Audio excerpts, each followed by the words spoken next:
बिस्मिल्लाहिर्रहमानिर्रहीम। अस्सलाम वालेकुम। आज हम स्टार्ट करेंगे social behaviour, law and ethics का सेकंड टॉपिक जो है रिलेटेड टू कम्युनिकेशन स्किल्स। और ये सेकंड टॉपिक है, इसमें से भी कुछ क्वेश्चंस लास्ट ईयर या उससे प्रीवियस पेपर में आए हुए हैं, तो आपने इस टॉपिक को अच्छे तरीके से तैयार कर लेना है। और मैंने आपको बताया भी है कि जो स्टार्ट के चैप्टर्स होते हैं उसमें से काफ़ी सारे क्वेश्चंस बन जाते हैं, तो आप के साथ मैं एंड पे पेपर भी शेयर करूँगा, आप वो भी देखिएगा। उसमें भी आपके पास स्टार्ट के जो चैप्टर हैं उसमें से काफ़ी सारे क्वेश्चन आए हुए हैं। ठीक है, तो स्टार्ट करते हैं। Importance of communication skills. तो कम्युनिकेशन स्किल्स बेसिकली होती हैं कि हमने एक बंदे से दूसरे बंदे को इन्फॉर्मेशन पास ऑन करनी है। जैसे मैं आपको इन्फॉर्मेशन शेयर कर रहा हूँ, ठीक है, तो ये क्या हो रही है, कम्युनिकेशन हो रही है। ठीक है, तो कम्युनिकेशन फर्स्ट हम देखते हैं व्हाट इज़ कम्युनिकेशन या definition of communication. The word communication means the act और प्रोसेस ऑफ गिविंग और एक्सचेंज ऑफ इंफॉर्मेशन। ठीक है, तो इसमें दो चीज़ें हैं, प्रोसेस ऑफ गिविंग और एक्सचेंजिंग। जैसे अभी मैं आपको इन्फॉर्मेशन दे रहा हूँ, आई एम गिविंग इन्फॉर्मेशन। ठीक है, और एक्सचेंज ऑफ इन्फॉर्मेशन ये होता है जैसे हम क्लास में बैठे होते हैं, आमने सामने होते हैं स्टूडेंट, तो बाजू का टीचर स्टूडेंट से पूछ लेता है, स्टूडेंट टीचर से पूछ लेता है, तो एक्सचेंज हो जाता है। मैं आपको बता रहा हूँ, आप मुझे बता रहे होते हैं, मुझसे पूछ रहे होते हैं, टू वे कम्युनिकेशन। तो बेसिकली ये वन वे कम्युनिकेशन भी होती है, जैसे मैं अभी आपको इन्फॉर्मेशन दे रहा हूँ, this is one way communication, या इसे हम कह सकते हैं प्रोसेस ऑफ गिविंग। और टू वे अगर होगी तो इसको हम कह लेंगे एक्सचेंजिंग ऑफ इन्फॉर्मेशन। ठीक है, और इसमें सिर्फ इन्फॉर्मेशन एक्सचेंज नहीं होगी, सिग्नल्स। बाज़ का देखें, इशारे से भी हम किसी को कोई चीज़ समझा देते हैं। कोई क्वेश्चन पूछता है या कोई चीज़ पूछता है, हम सारे ला के भी नो कर देते हैं। ठीक है, बहुत से गेस्चर्स हैं, इनको हम कह लेंगे सिग्नल्स। और मैसेजेस, मैसेज आप देखते हैं आजकल कम्युनिकेशन होती है व्हाट्सएप के थ्रू, मैसेजेस के थ्रू, ईमेल्स के थ्रू, या फिर बाय टॉक्स, गेस्चर। तो ये सब क्या होंगी, movement of part of body. और राइटिंग, राइटिंग से भी क्या होगी, कम्युनिकेशन होगी। तो ये एक कंप्लीट डेफिनेशन है कम्युनिकेशन की। The word communication means act और प्रोसेस ऑफ गिविंग और एक्सचेंजिंग इंफॉर्मेशन, सिग्नल्स और messages as by talk, gesture, movement of parts of the body और राइटिंग। ठीक है, तो ये सब क्या होगी, communication. Why is communication important. अब ये कम्युनिकेशन हम पढ़ क्यों रहे हैं, इसका क्या ताल्लुक है फार्मेसी की फील्ड से या हेल्थ से, क्या इसका रिलेशन है, तो वो अब हम देखते हैं। Why is it important. It is widely accepted that communicating the correct information and advice to patient is as important as providing the medicine itself. तो मेडिसिन भी ज़रूरी है। ठीक है, आप जो डॉक्टर है पेशेंट को मेडिसिन देता है वो भी ज़रूरी है, लेकिन मेडिसिन से रिलेटेड जो इन्फॉर्मेशन है वो भी प्रोवाइड करना उतना ही ज़रूरी है। ठीक है, तो इन्फॉर्मेशन जब हम प्रोवाइड करेंगे पेशेंट को मेडिसिन से रिलेटेड, इसको हम कहेंगे this is communication. The patient often measures quality by how well the physician listens. अब जब पेशेंट कहता है कि कोई डॉक्टर अच्छा है, तो वो बेसिकली इस बेस पे उसको जज कर रहा होता है, how well the physician lessons, कि फिजिशियन या डॉक्टर ने मेरी बात कितनी सुनी, कितनी तरीके से सुनी, या सुनी भी है या नहीं सुनी। तो जो नहीं सुनेगा, पेशेंट समझेगा कि ये डॉक्टर अच्छा नहीं है।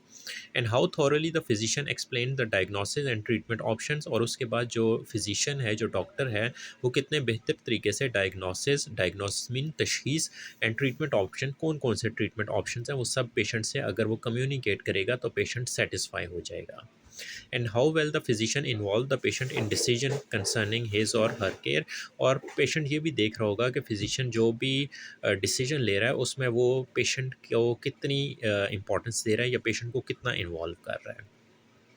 Physician should communicate with his patient in a proper manner. तो फिजिशियन क्या है, एक पेशेंट के साथ जब वो कम्युनिकेट करेगा प्रॉपर मैनर में करे। It is the best way to treat the patient rather than using complicated medical terminologies. और डॉक्टर जब पेशेंट से कम्युनिकेट करेगा तो वो complicated terminologies, medical terminologies use नहीं करेगा, मुश्किल अल्फाज यूज़ नहीं करेगा, क्योंकि वो तो उसको समझ ही नहीं आएंगे। तो पेशेंट को चाहिए, डॉक्टर को चाहिए कि वो पेशेंट से सिर्फ सादा अल्फाज में और वही इंफॉर्मेशन कम्युनिकेट करे जो पेशेंट के लिए इम्पॉर्टेंट है, और उनको आसान सादा अल्फाज में समझाए। तो ये होती है कम्युनिकेशन। फर्स्ट हमने देख लिया डेफिनेशन ऑफ कम्युनिकेशन, कि कम्युनिकेशन हम किसको कहेंगे, प्रोसेस ऑफ गिविंग और एक्सचेंजिंग इंफॉर्मेशन, सिग्नल्स, मैसेजेस। और वो किस तरह से होंगे, by talk, gesture, movement of parts of the body और राइटिंग। ठीक है, इन सब के थ्रू कम्युनिकेशन हो सकती है। और इम्पॉर्टेंट क्यों है, क्योंकि इम्पॉर्टेंट इसकी पेशेंट और फिजिशियन के रिलेशनशिप की है। पेशेंट जब किसी भी फिजिशियन को जज करेगा तो वो on the basis of communication करेगा। नेक्स्ट है हमारे पास टाइप्स ऑफ कम्युनिकेशन। दो टाइप्स हैं, verbal communication and non verbal communication. तो ये क्वेश्चन आ सकता है, शॉर्ट क्वेश्चन, कि आप टाइप्स ऑफ कम्युनिकेशन के नाम बताएं या इनको एक्सप्लेन करें। तो दो तरह की कम्युनिकेशन है, verbal communication and non verbal communication. Verbal वो होती है जैसे मैं बोल के आपको बता रहा हूँ, ठीक है, मैं अभी बोल रहा हूँ, आप लोग सुन रहे हैं, आपको कम्युनिकेशन हो रही है, आपको इन्फॉर्मेशन पास ऑन हो रही है। दिस इज़ वर्बल कम्युनिकेशन, मैं बोल के बता रहा हूँ। नॉन वर्बल जैसे हमने कहा था कि बाय आप कह लें गेस्चर, ठीक है, मूवमेंट ऑफ बॉडी पार्ट या इशारे से, ठीक है, इस तरह से जो कम्युनिकेशन होगी वो क्या होगी, नॉन वर्बल कम्युनिकेशन होगी। फर्स्ट हम देखते हैं verbal communication. These are vital skills for the doctor and can be mastered through practice. तो जो वर्बल कम्युनिकेशन है, जो बात करने का तरीका है या किसी को समझाने का तरीका है, ये बेसिकली प्रैक्टिस से आता है। Verbal communication is a technique used by doctor to give all the information तो and advices in the language of the patient। तो वर्बल कम्युनिकेशन, अब अगर हम किसी को भी कोई इन्फॉर्मेशन दे रहे हैं, जैसे मैं आपको एक इन्फॉर्मेशन दे रहा हूँ, तो मैं उसी ज़ुबान में आपको समझाऊँ जो आपको ज़ुबान समझ आती है, ठीक है। मैं अगर ऐसी ज़ुबान में पश्तो में बताना शुरू कर दूँ तो वो तो आपको समझ ही नहीं आएगी, ठीक है। तो कम्युनिकेशन वो होगी जो सेम लैंग्वेज में होगी, जो सुनने वाले को जो लैंग्वेज समझ आएगी, ठीक है। सेकेंड है हमारे पास non verbal communication. The communication other than verbal language is non verbal communication. तो वर्बल के अलावा जितनी भी कम्युनिकेशन होगी वो सब होगी non verbal communication. It involve the body movement, तो इसमें बॉडी मूव करके भी, जैसे पेशेंट को कोई एक्सरसाइज बताई जाती है, डॉक्टर को एक्सरसाइज बताता है, तो वो उसको बॉडी, उस बॉडी के पार्ट की एक्सरसाइज करके बता देता है, ठीक है। फेस एक्सप्रेशन से भी हम बहुत सी कम्युनिकेशन कर देते हैं। पोस्टरल मूव्स का मतलब है कि हम उसको पोस्चर या उस तरह से कम्युनिकेट करते हैं कि उसको बॉडी मूवमेंट आप कह सकते हैं posture. To express and communicate with the people it is called non verbal communication. तो आपके पास जो वर्बल के अलावा जितने भी मेथड्स हैं कम्युनिकेशन के, उनको हम नॉन वर्बल कम्युनिकेशन कहेंगे। और इसमें आपके बॉडी मूवमेंट के पार्ट्स आ जाते हैं, उसके बाद फेस एक्सप्रेशन से भी नॉन वर्बल कम्युनिकेशन हो जाती है। एंड पोस्चरल मूव्स के कोई फिजियोथेरेपी है, वो बताता है कि आपने पोस्चर को या अपने आर्म को इस तरह से रोटेट करना है या बॉडी को इस तरह से मूव करना है या अपने मसल्स को इस तरह से एक्सरसाइज करानी है ताकि आपकी जो पेन है या आपका जो प्रॉब्लम है वो सॉल्व हो सके। इसको हम पोस्चरल मूव्स कहेंगे। और इसको हम कौन सी कम्युनिकेशन कहेंगे, इसको हम कहेंगे नॉन वर्बल कम्युनिकेशन। तो यहाँ पे हमने देख लिया दो टाइप्स कम्युनिकेशन की, verbal communication and non verbal communication. ये भी क्वेश्चन था या इससे रिलेटेड एक क्वेश्चन था, principles of communication, verbal communication, तो वो भी हम डिस्कस करेंगे। तो आपने इसको दोनों टाइप्स को अच्छे तरीके से याद कर लेना है। ये क्वेश्चन शॉर्ट क्वेश्चन बन सकता है कि what are the types of communication, या explain verbal and non verbal communication, इस तरह से भी आ सकता है। या फिर इस तरह से भी क्वेश्चन बन सकता है कि right difference between verbal communication and non verbal communication. तो जिस तरह से भी आएगा आपने इन दोनों को एक्सप्लेन कर देना होगा।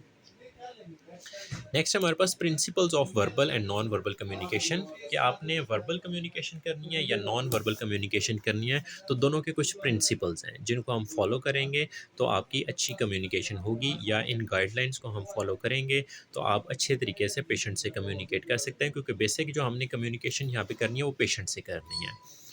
तो उसके क्या प्रिंसिपल्स होंगे, फर्स्ट नो योर ऑडियंस। तो जाहिर सी बात है डॉक्टर के सामने जो ऑडियंस होती है वो भी पेशेंट होता है, और फार्मेसी पे अगर हम किसी पेशेंट को मेडिसिन दे रहे हैं तो वहाँ पे भी ऑडियंस हमारे सामने पेशेंट ही होगा। तो हमें पता होना चाहिए पेशेंट को क्या मसला है, ठीक है, उसको कौन सी डिज़ीज़ है, वो क्या कहना चाहता है, ठीक है, वो कौन से ट्रीटमेंट लेना चाहता है, ये सब चीज़ें ऑडियंस या पेशेंट से रिलेटेड हमें पता होनी चाहिए। Second, know your purpose, for example asking about the medical history. तो डॉक्टर जब भी ट्रीटमेंट करता है तो वो डायरेक्ट ट्रीटमेंट स्टार्ट नहीं कर देता, वो पहले पेशेंट से कम्युनिकेट करता है, ठीक है, वो वर्बल कम्युनिकेशन करता है पेशेंट से। और वर्बल कम्युनिकेशन में वो यही पूछता है कि मेडिकल हिस्ट्री, क्या आपको ये डिज़ीज़ कब से है, ठीक है, आपने कहाँ-कहाँ से ट्रीटमेंट करवाया, कौन-कौन सी मेडिसिन यूज़ की, किस मेडिसिन का कितना इफ़ेक्ट आया, और आप अब क्या किस तरह से मेरे पास आए हैं, या किस तरह से अब आप अपनी डिज़ीज़ को ट्रीट करना चाहते हो। तो ये सारी चीज़ें जब हम कम्युनिकेट करेंगे उसकी मेडिकल हिस्ट्री से रिलेटेड, तो ये हो जाएगा बेसिकली नो योर पर्पस, क्योंकि पेशेंट को बेसिकली तो जो डॉक्टर है उसने ट्रीट करना है, ठीक है, तो वो मेडिकल हिस्ट्री के लिए बगैर ट्रीटमेंट नहीं कर सकता। Third, know your topic. सही बात है, जो डॉक्टर है जो उसकी फील्ड है, ठीक है, या वो पेशेंट को जो डिज़ीज़ है, ठीक है। फ़र्ज़ किया वो कोई डिज़ीज़ हार्ट की डिज़ीज़ है, तो हार्ट के टॉपिक पे अच्छी कमांड होनी चाहिए डॉक्टर को भी, और जब वो मेडिसिन लेने आए तो उस मेडिसिन से रिलेटेड फार्मासिस्ट को या फार्मेसी टेक्नीशियन को उस टॉपिक के बारे में इल्म होना चाहिए, ताकि पेशेंट कोई भी क्वेश्चन पूछता है तो उससे रिलेटेड आप उसको गाइड कर सकें। नेक्स्ट है गेस और be aware objections, for example understanding current situation of the patient. तो बेसिकली जो पेशेंट होता है वो काफ़ी, आप कह लें कि इस तरह की कंडीशन में होता है कि वो चाह रहा होता है कि मुझे किसी तरह इस डिज़ीज़ से छुटकारा मिल जाए, ठीक है, मैं रिकवर हो जाऊँ। तो ये पेशेंट की बेसिक सिचुएशन होती है, इसको समझना चाहिए, इसको गेस करना चाहिए, या इसका अंदाज़ा होना चाहिए कि जो पेशेंट है उसकी अब इस वक्त क्या रिक्वायरमेंट है। तो उसकी एक ही रिक्वायरमेंट होती है कि मैं इस डिज़ीज़ से निकल जाऊँ, इस डिज़ीज़ से ट्रीटमेंट हो जाए। Next, communicate a little at a time. ये हम देख रहे हैं प्रिंसिपल्स कि कौन कौन से प्रिंसिपल्स को आपने verbal and non verbal communication में फॉलो करना है, और इसमें सबसे इंपॉर्टेंट है communicate a little at a time. थोड़ा थोड़ा बताएं पेशेंट को, ठीक है, सिर्फ वही इंफॉर्मेशन बताएं जो पेशेंट के लिए बहुत ज़रूरी है, गैर ज़रूरी चीज़ें ना बताएं। इस तरह से वो कन्फ्यूज़ हो जाएगा, उसको सब कुछ समझ नहीं आएगा और वो एक खिचड़ी बन जाएगी।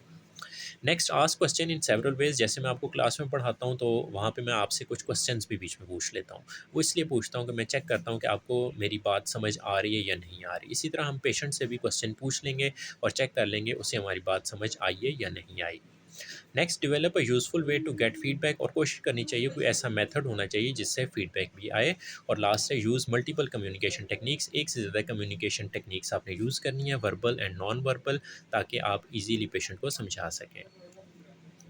नेक्स्ट हमारे पास basic steps to improve writing skills. अच्छा, ये जो हमने लास्ट क्वेश्चन देखा है principles of verbal and non verbal communication, ये भी एक एग्जाम में आया हुआ है, मैं आपसे आगे पेपर भी शेयर करूंगा। और basic steps to improve writing skills या इंपॉर्टेंस ऑफ राइटिंग स्किल्स, ये भी क्वेश्चन आया हुआ है और ये आपने अच्छी तरीके से तैयार करना है। तो बेसिक स्टेप्स क्या हैं टू इम्प्रूव राइटिंग स्किल्स?